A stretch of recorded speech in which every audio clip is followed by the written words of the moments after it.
Do you consider yourself to be a lazy real estate agent? Are you a lazy realtor? I bet you're saying, no, of course not. I'm not one of the lazy ones, but everyone else is, right? Well, there's a very specific way that I'm talking about being lazy. And if you're doing this, it's killing your business and you don't even know what's happening. You do not even know what's happening. So hopefully for you guys that do this, after this episode, you'll stop and wow, you might actually get more deals accepted and deals under contract and sell more homes. The Massive Agent Podcast, with lead generation tips and strategies to get you more leads and sell more homes. I love to buy houses. I like to sell houses. It takes brass balls to sell real estate. Wait a minute. The leads are weak. You're weak. I've had better.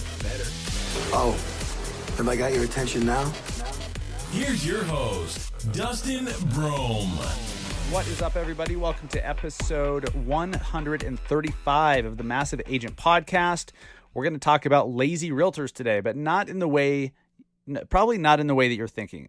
So I have a listing right now, and there's something that just keeps happening as a listing agent, and I'm sick of it. It's something that I, as a buyer's agent, was made aware of years ago, and ever since I fixed this laziness, if you will, or once it was brought to my attention that, oh shit, maybe I am actually being a little bit lazy or not proactive, then things changed. Like I started winning multiple offer situations regularly, like most of the time.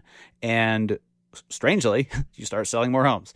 So we'll talk about, I'm going to give you a little test to see if whether or not you are a lazy realtor or not. And then we'll see. If you are new to the show, welcome. My name is Dustin Brohm, your host. I'm a realtor in Salt Lake City, Utah, and I am co-founder of the Industry Syndicate Real Estate's podcast network. I'm a national speaker on all things real estate marketing, podcasting, and social media. I'm a columnist for Housing Wire and the founder of the One Agent Per Market lead gen training and coaching program called the Massive Agent Society. Go to massiveagentsociety.com to see if you can qualify or if your market, if your market is available to claim. If so, you could be the only agent in the program in your market who can copy and paste our proven Facebook ads that work. We had an agent get 30 leads yesterday just by copying and pasting. Pretty awesome. And someone who does not call themselves a Facebook ad expert yet, I beg to differ. You know, if you can copy and paste a few things and you learn how to make some tweaks, you are, in my eyes, an expert, or at least like you know enough to do well. You know enough to make a living and to scale your business with very inexpensive Facebook ads. This episode is going to be a little shorter, and you know, I don't have a big outline planned. I don't have a bunch of notes, but I'm going to tell you about an issue that I see with agents that I've spoken about this a lot, but I have a listing right now that it's just amazing to me how few agents do this one thing. And they may be go-getters in every other aspect of their business, but in this particular instance, in this context, if you're lazy or if you lack proactivity, then you're leaving so much money on the table and you have no idea. You have no idea. And what I'm talking about is when you make an offer on a listing, when you are representing a buyer and you submit an offer on a listing, whether you're the only offer or there's 37 other ones, are you having your lender call the listing agent to vouch for your buyer, to answer questions, and just to add more credibility to that offer? How many of you guys do that? If you're saying yes, fantastic. Fantastic. Because I can't tell you how few times that happens to me as a listing agent when I actually receive an offer that has more than just that standard bullshit pre-qual letter with a bunch of vague nonsense about, you know, we've checked their credit score and they've told us how much they make, so likely they can buy a house. Like, that's all that letter is. Completely worthless. Completely worthless. So then as a listing agent, even if the offer is fantastic, I'm thinking, well, can they even buy it? I mean, can they even, are they just trying to take this thing off the market and hopefully they can buy it? Or can they actually? Is this lender actually good? Is this lender actually efficient and competent? And can they close things quickly? And has the buyer actually gone through any underwriting? Have they verified employment? Have they verified income? Have they actually done any due diligence at all into the buyer? Because if all you're doing as a listing agent is going off that bullshit pre-qual letter, you don't know anything.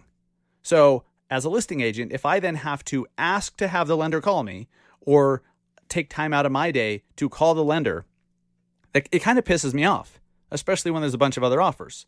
So, and not to mention the psychology, the psychological benefit to you as a buyer's agent, having your lender call the listing agent.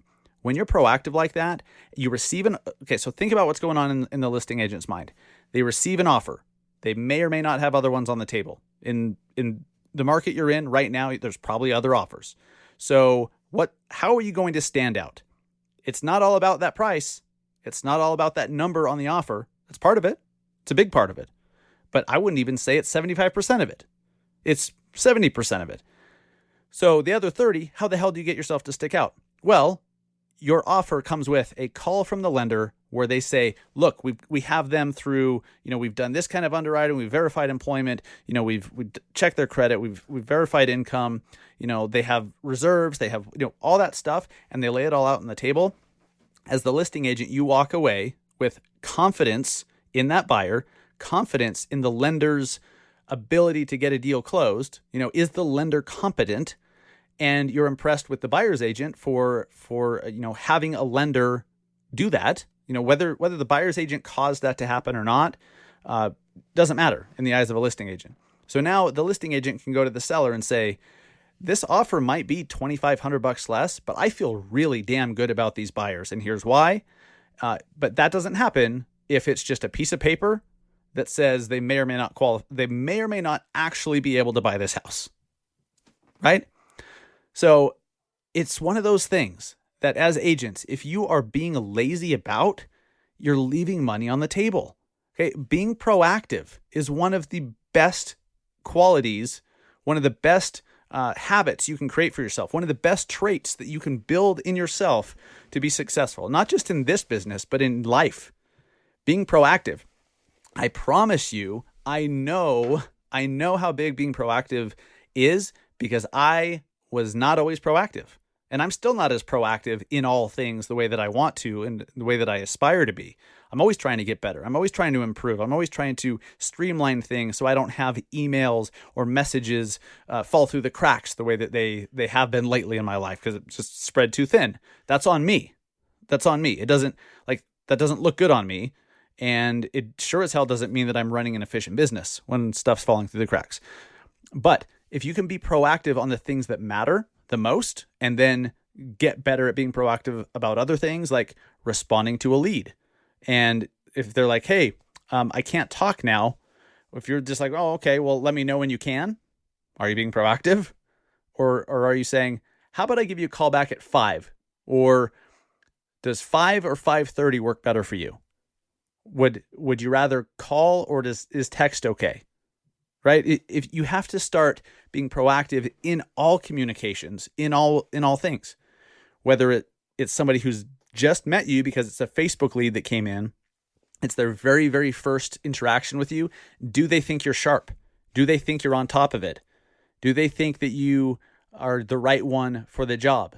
This is all happening in a split second in their mind, and they're judging you instantly. Guys, remember, people are judging a book by its cover. They are judging you based on the first 10 seconds of your interaction. Do they think you're a killer or not? Do they think that you're a go-getter or not? Do they think that you are aggressive enough or nice enough or friendly enough or knowledgeable enough? All of these things. Are you fun? Are you going to be enjoyable to work with? Are you going to aggressively negotiate on their behalf? They're going to make up their mind based on, the first 10, 15 seconds of a conversation. And so if you don't follow through, or if you don't suggest alternative times to speak, or if you don't follow through until they, if you're not calling back or following up with them, 10, 20, 30 times until they tell you to screw off, then you're not being proactive enough. I'm not saying be annoying. I'm not saying to spam, and I'm not saying to pester and bug the shit out of people. That's not what I'm saying. You know what I mean? But if they tell you, hey, I want to buy a house, and then they go silent, well, are you going to give up after trying to reach them twice? I bet most of you do. I used to. I used to. But the best thing you can do for yourself is build that muscle of being proactive, being bold, being proactive, being a little bit more aggressive, not in an abrasive way, but just following up, doing what you're saying. By doing what you, geez, I'm getting tongue tied again. When you do what you say you'll do, you're making promises to them, and they're learning you're reliable. You're reliable. You're on top of things. You're a real professional. They can trust you. But if you don't, if you say I'll call you at 2, and then 3:15 rolls around and you haven't called yet, can they trust you? I mean, maybe if you've known them for 10 years, but most people we deal with in this business, we've known for 10 days, 10 hours, 10 minutes, right? Be proactive. And so, guys, please, for the love of God, if you're representing buyers, make sure that you have a lender who will call and speak highly and vouch for the buyer when you send an offer. Don't ask, hey, is it okay? Do you want me to have my lender call you? No, just have the frickin' lender call them. Are you timid or are you proactive? A lot of us are timid. I was timid. I was really timid. I mean, and I don't know why. It's a lack of confidence. It's insecurity. It's a lack of, really it all comes down to a lack of confidence, I guess. But if you have to realize people want someone to fight for them. People want someone to hold their feet to the fire. People want someone they can trust and rely on. And you show that in everything you do. How you do one thing is how you do everything. How you do one thing is how you do everything, especially in the eyes of the client or the prospect or the lead or whatever the hell. So have your lender call along with an offer, and make sure your lenders actually have a decent pre-approval letter that actually has something worthwhile in it. So it actually says something and not just these people may or may not be qualified because, we looked at their credit and they probably are. That's all these letters say. It drives me out of my mind. And I'm dealing with a lender right now who from everyone, I've never worked with them personally. And from everyone that I've spoken with, other agents and even the reputation their mortgage brokerage has, they're great. But my experience so far is like your letter really sucks. It didn't tell me anything. And so I cannot help but think, is this like, they have no attention to detail. They didn't think that I, as a listing agent, would want to know details or that I'd ask questions. Like, is this their very first loan they've ever done or what? These are the things going through my head. So make sure that, guys, when you work with a partner, when you work with a lender or an inspector or an appraiser or a freaking sewer inspection company, whatever it is, anyone that you recommend to your clients is an extension of you. Okay, so if they have a horrible experience with your lender and they think your lender's a lazy piece of shit, guess who else they're going to think sucks?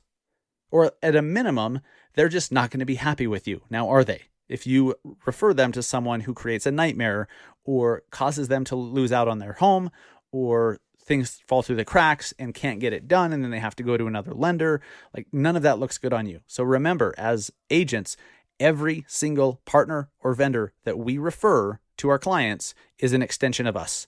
Our reputation's on the line. So make sure your lender and their hopefully you're not doing pre-qual letters. I mean, come on. Who does pre-qual letters anymore? Do a full pre-approval. Do a full pre-approval. Don't you want a full pre-approval as their agent? I do. I want to make sure that these people I'm spending time with can actually buy a house, right? It's not, I don't want to waste my time and I don't want to waste their time. I don't want to get their hopes up and for them to find out after they've already gotten a deal under contract, if you can manage to get one under contract with just a pre-qualification, that, sorry, we verified your income and we actually can't count that. Or your employment says, this or whatever, or there's some issue with child support or whatever the hell, right? You've been in this business long enough. And I talk like I've been in real estate for 40 years. I've been an agent for almost 10, but you see a lot of stuff and stuff that you're like, wow, I didn't see that coming, or I didn't even consider that. That's why our industry is so crazy and that's why experience matters. And, so be more proactive. if you consider yourself to be a great agent and not lazy, make sure that everything you do aligns with that. And this is one of those situations, not having the lender or not forcing or asking or requiring your lender partner to call the listing agent. That's one of the biggest things I see even great agents don't do. And it doesn't help the listing agent. But on the flip side, guys, and I'm just going to keep hammering this because you have to get it. You have to remember the psychology of what's going on in the head of a listing agent, especially if they have multiple offers. How can you get your offer for your buyer to stand out? It's not always about that price. The terms are great, but if they already know who you are because you've connected with them on social media, they know you, they like you, or you have they're familiar with you somehow, some way. That helps, assuming that it's a positive impression that they have of you. So don't be a douchebag. Let's not be a douchebag. That's always a good business practice. So there you go. There's a best practice for the day. Don't be a douchebag in our industry because, as we know, there are plenty of douchebags. So just not being one actually gives you a big leg up on your competition. But communication, being proactive, communicating, and man, it's bizarre. When I started to make it a point where it's just part of my process that whenever I submit an offer, whether there's no offers on the table to compete with or 50, my lender is going to call and speak to the listing agent and vouch for it 100% of the time. And guess what happened? I started winning the vast majority of those deals. And they'd even tell me, the listing agents would even tell me, yeah, we had a couple offers that, were a little bit higher, but we didn't have as much confidence in them or their ability to close or their desire to actually see this through or whatever. We didn't have the confidence that we have in your client. I mean, that's everything. That's everything. So if you don't consider yourself a lazy agent, then you better be doing this already. And it's an easy thing to fix. It's an easy thing to fix now that you're conscious of it. And if you guys are brand new, or you're thinking about getting into the industry, if you can this is one of the biggest mistakes I made. I had to learn what to be proactive about by not doing it that way. Like it took me years to realize, oh shit, I guess I am being lazy, or I'm not being as aggressive as I should be, or why did I stop calling them after they didn't answer 3 times when they didn't tell me to stop calling? I just decided to stop calling. I didn't want to bug them. Well, they're in my funnel for a reason. Like they went to my website and asked for more information and called me, depending on the situation, for a reason. Like they want to be served. You have to remember, people have life. They have life happening, especially right now.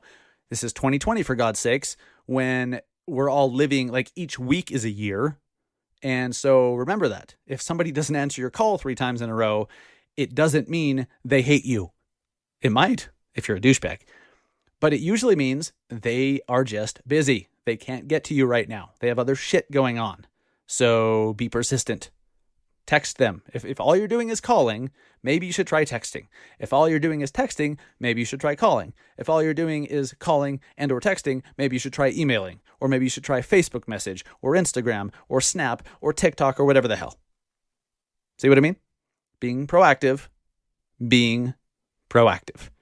So if you are not proactive, if you are not just going ahead and doing certain things, then you are not as great of an agent or not as effective an agent as you could be. You're doing a disservice to your clients. The hard part with that is it's not measurable. Like if your lender is not calling and vouching for your buyers whenever you submit an offer, it's not like you can measure somehow, well, had they done that, we would have gotten 3 more deals this month or whatever. There's no way to know. You just don't win those. It's just like, well, we lost out on that one. You'll never know. So go ahead and just be proactive as hell and just watch. Just watch. Okay. And that's just one instance. Have your lender call the listing agent with offers 100% of the time, and make sure that their letters are actual pre-approvals. They can give some details.